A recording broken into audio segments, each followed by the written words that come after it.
Hi, I'm Alexandra Kitka, and this is Ergo.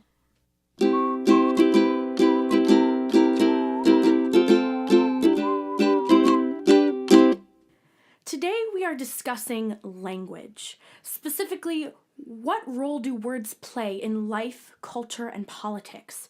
How are words used to influence or even manipulate thought? And what does that mean for us as recipients of media? I'm especially excited for this topic today because to help us on our journey, we have a woman who makes the most of her words in very extraordinary ways. Our guest today is Leighton, a playwright and actress who has successfully written and performed her one-woman play Magdalene with stellar reviews from Edinburgh News, Female Arts, The Scotsman, among many others. Hello, Erin. Thank you for joining us today. Thank you for having me. So, the play that you wrote, Magdalene, what is that about? So, Magdalene is a one-woman play.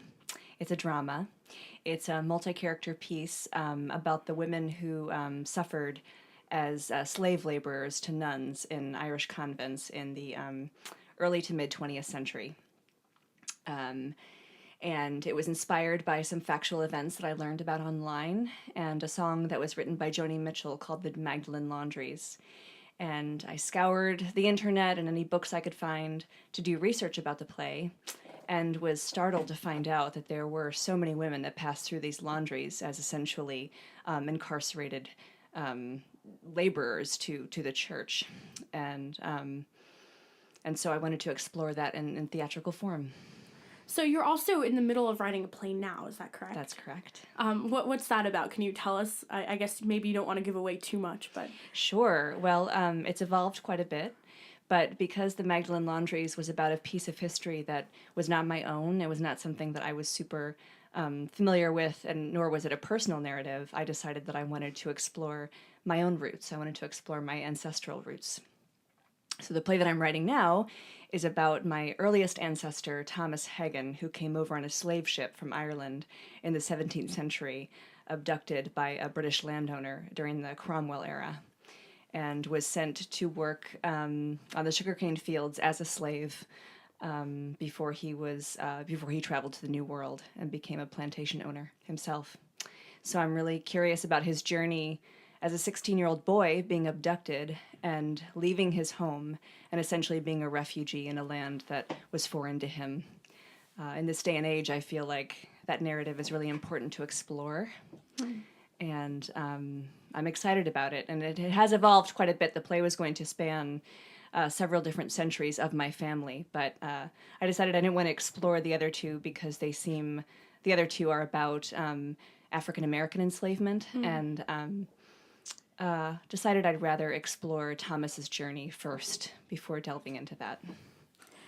Now, you are an actress and a playwright, but I think you also have a degree in visual arts, correct? That's right. So I guess as an artist and someone who has explored all these different forms of media, why does playwriting and as acting and plays, why do you choose that as your go-to to explore these different messages? That's a great question. I love exploring the two-dimensional space as a visual artist, but I found that when I was studying visual art in college, I always wanted to explore more within my body or within the written page and in performance. And I find that I've kind of found not the perfect, but a way to intersect all of those mediums through theater and through devising new work for the stage. Yeah. So when you're writing plays, what is your end goal? Are you trying to change people's opinions? Or are you trying to just explore for yourself? Are you doing this more for you or for the audience? I think both. I do it for me because it's always going to be a topic that I'm interested in and wanting to explore over a period of time. But I also do it for the audience too, and I don't necessarily do it for political reasons. I do it because I really want to tell a story, and I really want people to know about these characters that I am creating and how they're based in history and what that means and what significance that has on the world today and how we live today. Mm. So when you're in that process and you're trying to tell these stories, how conscious are you of the words you choose and the tones you're using when you're choosing how to, when you know, because you're a playwright, so you're choosing words. Right. How do you go about doing that? Well, because so much of the work that I create is based in character, I always carefully consider how would the character speak? How would they choose to express their feelings about grief or bereavement or joy? And I find that I need to explore that as an actress first before I can write it down. So I need to explore that in different forms of improvisation and performance in the rehearsal room before I can scribe it. That's interesting. I haven't thought about that. So what do you think has more impact? Because you're both a playwright and an actress. So do you think it's more important the words that you choose to write down or the way that the actor chooses to perform them? Well, I mean, because I haven't written anything necessarily to be performed by anyone other than myself, that's a good question because it kind of helps me to kind of take an objective step back and see as an actor, I do find that the playwright's words are more significant than how the actor interprets them sometimes. I mean, it has to be a good play. It has to be well written for the piece of theater or for whatever, the story, to have an impact, right? Yeah.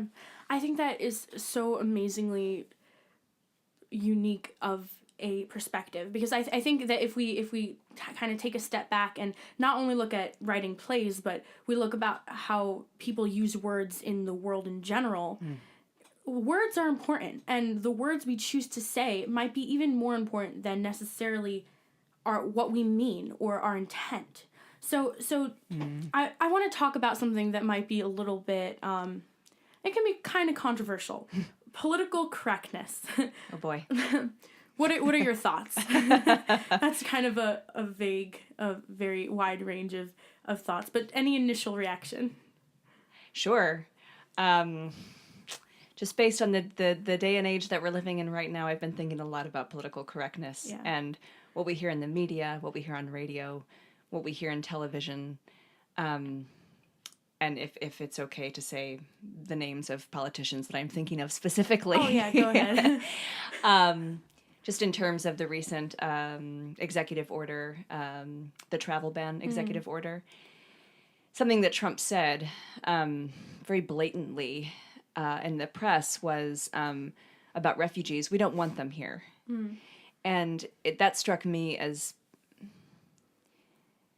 being, I mean, of course, it's highly offensive to people who are hearing it who are immigrants and who are refugees. But it also just made me reflect upon our previous president, like Obama, who was so careful about his words and very academic and very smooth in a way, right, with his words. And that's what made him charismatic. It's what drew us to him. And to have a leader who is not politically correct and just speaks, just says what he intends to say or whatever. It just has made me think a lot about like what is PC and how important that is. Right, and I think about, I guess, the discrepancies between what the Trump administration has said is the purpose of the ban and what the words that are actually leaving Trump's mouth about it. You know, you said, what did he say? He said, we don't want them here. They're saying that they're doing this to protect us, but that phrase doesn't seem to be about us. That seems to be about them. That seems to be about us having emotional feelings towards them at all. So I don't know, it's a hard time. I think a lot of times people use the word politically correct, but what they mean is that people are being careful. I mean, I'm a student, so I think about how when we talk in seminars or when we're talking with our teacher, we're not going to use any word that comes to our head. We have to be very specific because the words we choose to use have specific meanings. They do. And they matter, don't they? So, talking about Trump and the words that he is choosing to use, I'm thinking about what about the mode that we choose to use? We talked a little bit about how you choose to write plays, and that's your form of communication. Trump's form of communication seems to be Twitter. Do you think that has some sort of impact on the way that he's using words? Yes, I do. I think in general, and even if I can take this further than just Trump and his use of Twitter, I think social media in general has affected how we use words and how we communicate with one another. Even taking a step further outside of just social media, thinking about how we choose to interact with one another face to face, right? If we're sitting at a table with loved ones or we're sitting at a table with someone we're really familiar with, we have no qualms about pulling out our devices and posting about the meal that we're having or checking into the location that we're at, right? So I find that communication now and Trump's a part of that. I mean, Trump's not outside of that. We're not exempt from being like him in this way. That we communicate in blips and sound bites and hashtags, in posts, in comments. We're not really talking to each other, right? Yeah, in a sense, it's become easy, and it's become easy to an extent that is very hard for us to recover from. I mean, I think about hundreds of years ago, in order to write a letter to someone, it took a long time to send those letters, so you would be careful with what you were saying, and you would be thorough. But now we can tweet or we can just text our friend, and it doesn't really matter. You know, if we spell a word wrong, we can just type it up again. That's right. So I mean, I personally think that definitely has a role in shaping our world and in shaping the impact of our words. Do you think that words have less of an impact now than they used to? If I think about the great playwrights, for example, Shakespeare, Ibsen, Chekhov, no one's writing like them. There are some great contemporary playwrights, but no one writes in that type of language anymore. No one is developing a rhythm to their language and a beauty and a poetry. And that's why, I mean, as far as the arts are concerned, as far as the theater arts are concerned, and definitely the things that I've been seeing recently, a lot of it is media and image driven and not as focused on words because the artists know who their audiences are now. Audiences aren't as interested in sitting in a 3-hour production. But we still perform Shakespeare and we still produce it, and that's important. And I think our culture, our society needs to still cling to those ideals, for sure. So we're talking about the mode of communication that we use, and you talked a little bit about Shakespeare and how it's changed over time, and it reminds me of the Kennedy and Nixon debate. Do you know anything about that? It's fine if you don't. I'm about to explain. What was very interesting is that actually there were different responses based on who won during that presidential debate, based on people who listened to it over the radio or people who watched on TV. I mean, JFK is known as a pretty handsome president. So I guess what I'm trying to say is that the mode really does have an impact. And yeah. the way we use our words might be just as important as which words we choose to say. Do you find that to be accurate? I do, because I think you could have someone who's really charismatic as a politician, like JFK, like Obama, who could be saying something, who could be finessing something in such a way or massaging his words in such a way that we're all truly drawn to, but they could be saying something that is truly corrupt or backward, right? And that's somebody who's very masterful with crafting their words, and they know how to engage the public. They know how to get what they want, right? I don't know. That's something worth thinking about a little bit more. Yeah, and I guess part of that is really subconscious. Like we don't know looking at them that we think they're doing a better job because they're attractive or because their voice has a certain warmth to it. So, I mean, is there anything we can do about that as viewers and intakers of media? Is there any way to combat that? Knowledge is power. Inform yourself, you know. I think it's really important to stay well informed, and not just to stay well informed based on news bites that we're receiving through social media, through Twitter or through Facebook or through like some of these fake news sources, right? But to truly educate ourselves about government, about how local government works, about our federal government works, about what role the president really does play in the public, and how are some of these things like executive orders, how far do those influence us as citizens of the United States of America? And you mentioned fake news and all these different websites that are telling us things that may not necessarily be true. Right. You know, this really changes the communication, I think, between the people and the politicians. We're not necessarily getting it directly from the source anymore. We're getting it from all these other outlets that are either retweeting or posting pictures of tweets. And there's Photoshop. It's very easy to lie about these things. So, I mean, I guess it all comes back to education, like you were saying. Knowledge is power, but I guess in America, that's a huge problem. It's easy to say knowledge is power, but is there any way that we can actually get people to that knowledge? Well, it kind of harkens back to what we were saying before, which was this whole idea of how we communicate with one another, right? Like how we're on our devices and we're tweeting and we're posting. We're not really having conversations with one another. We're not really listening to one another enough to really educate one another about things that we're reading, or challenging one another about how to think, because it's being fed to us. So I could be in a conversation with you and I could divorce myself from that conversation very easily and just start tweeting or doing something on my device and not really being engaged with you. And you wouldn't even have to be educating me about anything political or about anything that's topical. You could just be telling me about who you are as a person. And I could choose just not to listen by just pulling myself out altogether. And I think that's what I think we can learn from that. I think we can just learn by truly investing in relationship with one another.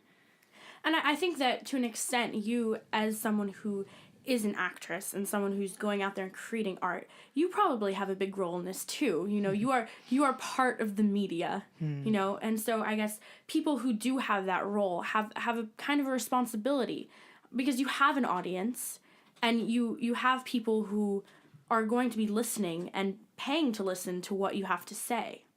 I mean, I'll admit to you that writing is one of the scariest things that I do. It's one of the scariest things that I'm compelled to do, because I don't feel like I'm as good a writer as I am a performer. I'd say I'm a performer first, who's compelled to tell stories, which is why I write. But as a writer, I'm very perfectionistic, and I feel like every word that I write or every word that I consider the character speaks has such significance, and so it has to be crafted in such a specific way. But if I'm constantly thinking that way, I'm never going to get the work done, which is why those things, the writing and performing, needs to happen in tandem in order for it to be seen, for it to be heard, because I'm not the kind of playwright who writes for other people. So I really try to consider who the characters are first. Like that kind of just takes me out of myself a little bit. Right. So the words stem out of the message, is what you're trying to say. You come up with the story and you come up with the characters first, and then picking and choosing and selecting what words you're going to use in order to communicate that message is the step after. One of the characters in my one-woman show, Magdalene, one of the characters that people are most drawn to, that people find the most profound, is the one who cannot speak. And the one who is disabled and is the most oppressed. She's the one that people are most affected by. I mean, when you think about the clutter of our lives and all the different kinds of communications and pokes and likes and all this media that we're consuming, I mean, it makes sense to me that silence may speak even louder than words. I mean, in a way, sometimes our pauses carry more weight than the words we actually choose to say. I recently saw the film Silence, the Martin Scorsese film about the Catholic martyrs in the 17th century. And something that really struck me about that film, it was like a 2-hour long film, was that there's no musical score in that movie. Every moment is punctuated by its silence. And it just made me reflect upon how powerful pauses are in film and in art, and how it forces us all in our busy lives to really kind of sit and witness this event that's happening in front of us that we can't do anything about. We have to sit in the silence with the live performance, or with the film, or with the character. I mean, I personally know people who chose to take a month off of social media.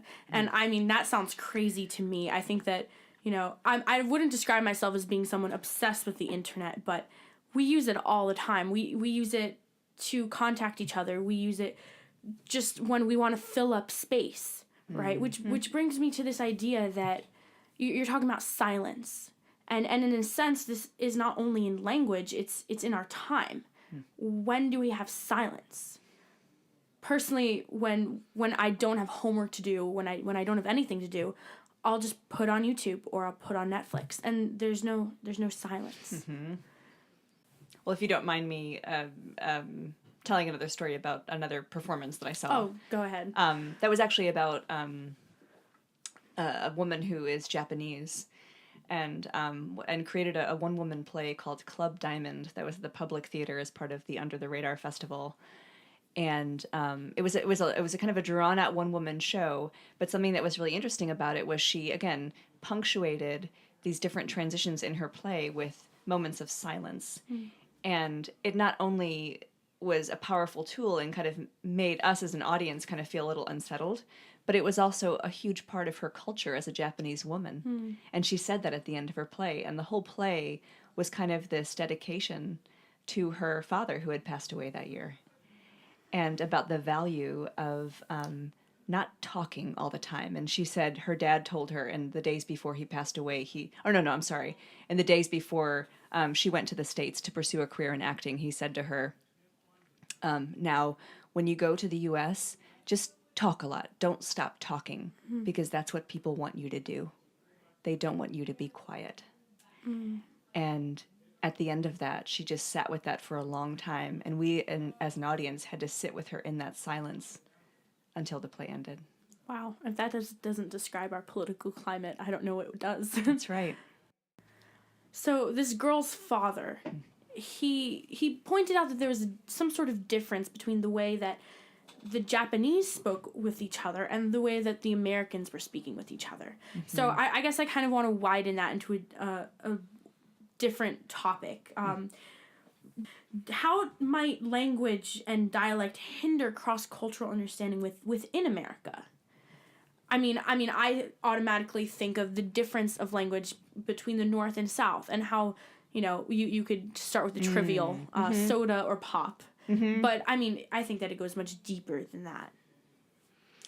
I think so, too. And I don't want to, belabor the whole Trump topic, but I do think that there is something that the South was drawn to about the way that Trump spoke, right? That turned people who live in like large urban centers off. Like he's not PC, he's not careful with his language, but people from the South were like, he's saying exactly what I want to hear. We don't want them here, we don't want them here.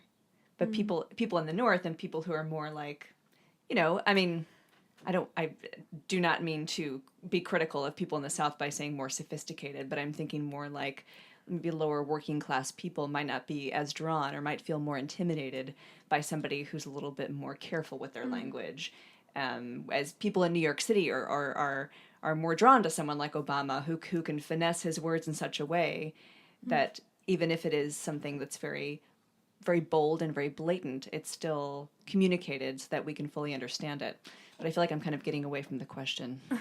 Well, I mean, I think that you raise a really good point. I mean, language comes with it this whole background of culture and the differences between cultures. Yeah. I mean, I think about we live in New York, and a lot of the ways that we talk in New York might seem very strange to people who are coming from other places.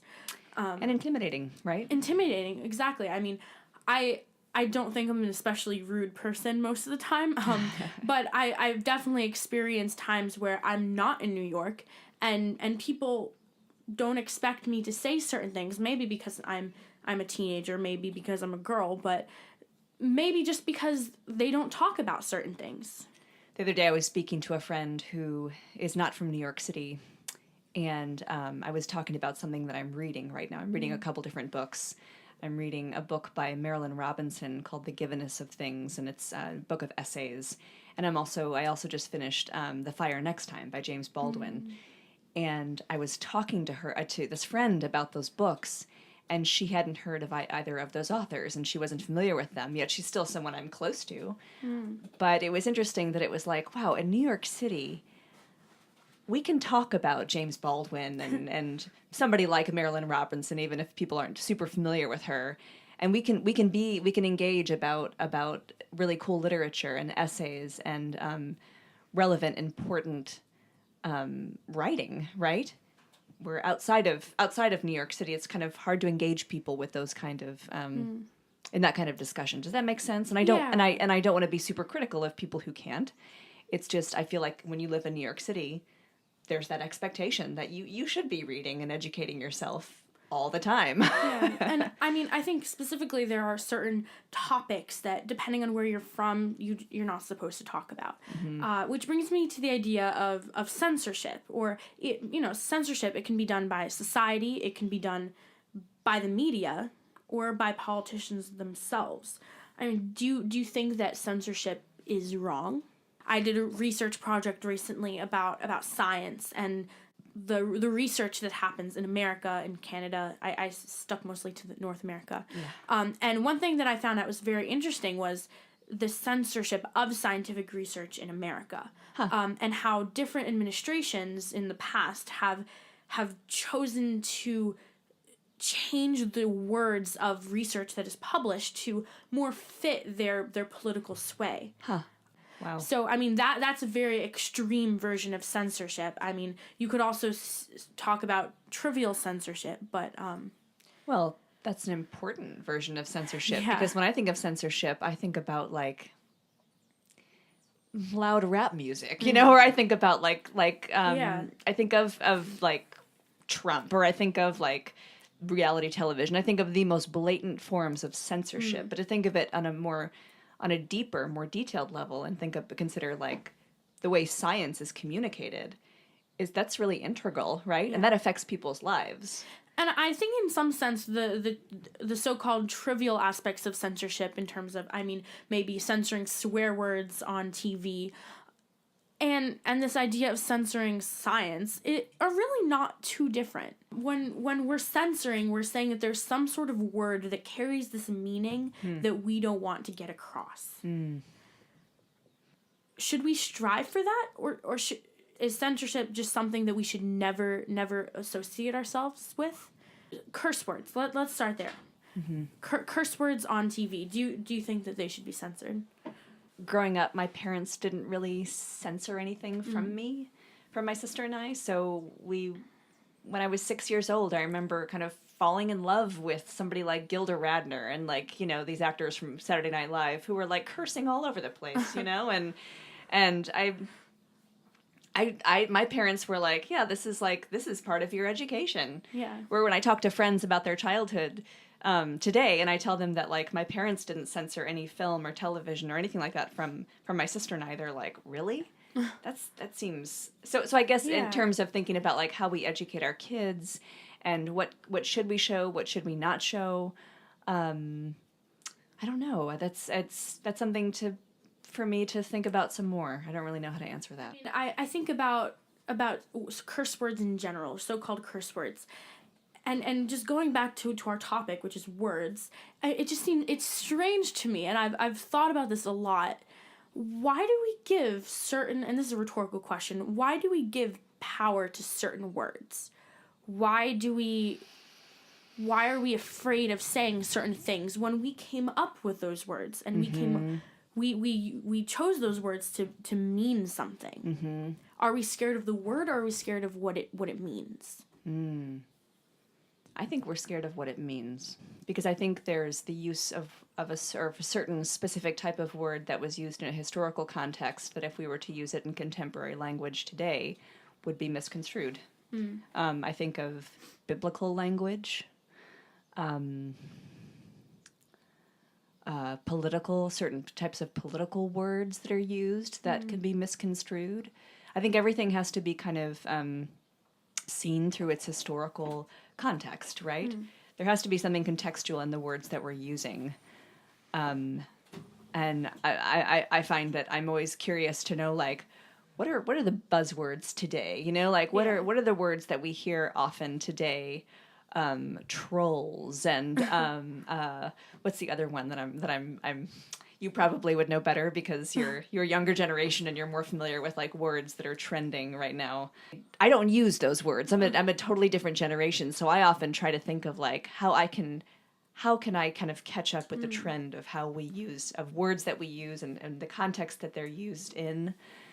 And I find that I think about that a lot because I work with millennials and I'm not part of that generation, and there are certain words that they use every day where I'm just kind of like, that's just not how I talk. Do you think that hinders you at all as a playwright who's trying to communicate certain messages?